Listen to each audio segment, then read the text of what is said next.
Bueno muchachos, practicando con esta hermosura, muchos la conocen, la WOODPECKER.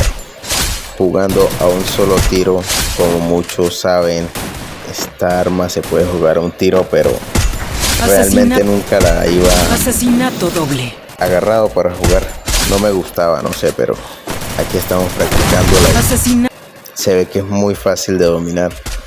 Su dominio es muy fácil, muchachos. Pruébenla. La sensi para la WOODPECKER es baja, la general es baja. Colóquenla por lo menos en 100 y de ahí van practicando. Si tienen la sensi muy alta, jamás van a pegar todo rojo, si no le va a pasar la mira por encima de la cabeza más bien.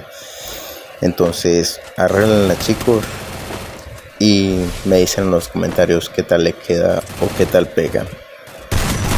Dominando.